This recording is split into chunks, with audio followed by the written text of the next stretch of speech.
ఎంతకాలం ఇంక ఇక్కడితో మీరు ఆపాలి దయచేసి. ప్రజలు కూడా గమనించాలి, మనస్ఫూర్తిగా కోరుకుంటా ఉన్నాం, మనస్ఫూర్తిగా.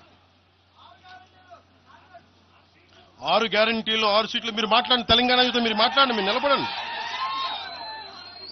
మీరు మాట్లాడండి.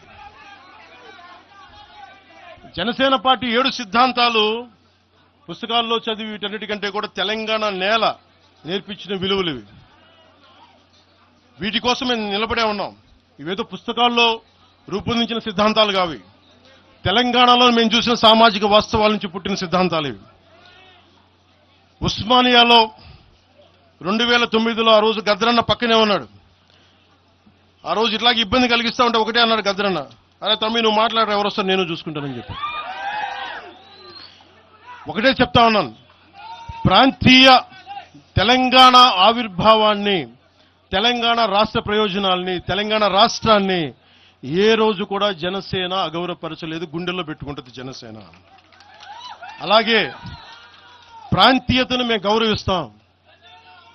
అదే ప్రాంతీయత పేరుతోటి జాతీయవాదాన్ని బలహీనపరిస్తే జనసేన ఎప్పటికీ అంగీకరించదు.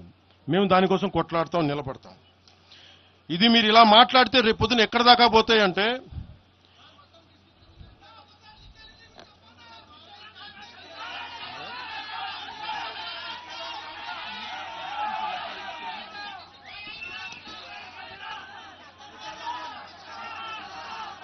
తెలంగాణ అంతా తిరగాలనా? 2008-9లో తెలంగాణ అంతా తిరిగినోడిని. మీరు నన్ను రమ్మని చెప్పండి, ఎందుకు నన్ను నేనే చెప్తాను. కాకపోతే నేను వస్తే నాకు భయాలు లేవు, గొడవలు పెట్టడానికైతే నేను రాను, సమస్యలు పోరాటానికి అయితే నేను వస్తాను. మీరు చెప్పండి ఎక్కడికి రమ్మంటారో అక్కడికి వస్తాను నేను.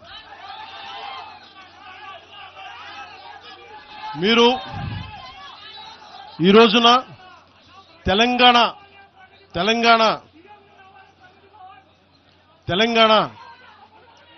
తెలంగాణకు సంబంధించి ఈ నాయకులు మాట్లాడే విధానంగా చూస్తే ఆంధ్రప్రదేశ్లో ఉన్న తెలంగాణ ఐఏఎస్లు కానీ ఐపీఎస్లు కానీ ప్రజలు కానీ తాడేపల్లిగూడెంలో ఈ మధ్యన తెలంగాణ డ్రైవర్లు పాపం ఇబ్బంది పడతా ఉంటే జనసేన ఎమ్మెల్యేనే కూర్చోబెట్టి అందరికీ ఆదుకున్నారు ఆయన. మీరు ఇలాంటి ప్రాంతీయతల మీద కనుక తీసుకొస్తే భారతదేశం సుస్థిరత చాలా దెబ్బతింటుంది. ప్రతిసారి మీరు ప్రాంతీయతలు తీసుకొని వీళ్ళు ఆంధ్రోళ్ళు, వీళ్ళు తెలంగాణ వాళ్ళు, వీళ్ళు మరాఠా వాళ్ళు, వీళ్ళు కూర్చోబెట్టి తమిళలో అంటే భారతదేశం అంతరంగిక భద్రత దెబ్బతింటుంది. మీరు ఇలాంటి మాటలు మాట్లాడితే భారతదేశం ఉగ్రవాదం కంటే కూడా ఇది చాలా డేంజరస్. కూర్చోబెట్టి ఎక్కడ దాకా మాట్లాడాలి, ప్రాంతీయత గురించి చాలా చాలా జాగ్రత్తగా ఉండాలి. ఇలాగే మీరు కూర్చోబెట్టి మాట్లాడితే మటుకు ఆఫీసర్లు ఎవరు పనిచేయలేరు. ఇక్కడున్న జర్నలిస్టులు అడగండి, ఒక్కొక్కరు ఏ ప్రాంతాల నుంచి వచ్చారు, ఎంతమంది ఆంధ్ర వాళ్ళు, ఎంతమంది తెలుగు వాళ్ళు, ఎంతమంది పత్రికాధిపతులు ఆంధ్ర వాళ్ళు, ఎంతమంది పత్రికాధిపతులు తెలంగాణ వాళ్ళు, ఎంతమంది పత్రికాధిపతులు వేరే రాష్ట్రాల నుంచి వచ్చారు. మీరు మాట్లాడిన ఒకసారి. ఇలా మాట్లాడాలంటే ప్రతిదీ మాట్లాడతాం, కానీ ఎటెళ్తా దేశం? ఎంతకాలం భయపడతారు? ఎంతకాలం విచక్షణ, ఎంతకాలంతో విభజిస్తారు మీరు? తెలంగాణను వ్యతిరేకించింది ఎవరు? సిపిఎం వ్యతిరేకించింది. సిపిఎం గురించి మీరు ఎందుకు మాట్లాడరు? ఎంఐఎం వ్యతిరేకించింది తెలంగాణ విభజన, వాళ్ళు ఎందుకు మాట్లాడరు? నోరు తెరవని జనసేన గురించి మీరు టార్గెట్ చేస్తారు. మేము భయపడతామన్నా?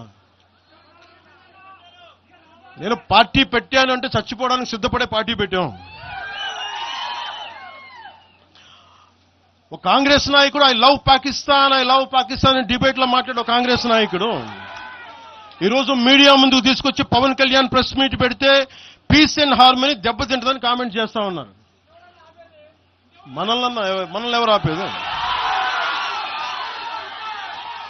అంటే వీళ్ళందరికీ ఐ లవ్ పాకిస్తాన్ అంటే వీళ్ళకి అసలు లోపటి నుంచి మొత్తం కదులుతూ ఉంటాయి అందరికీ.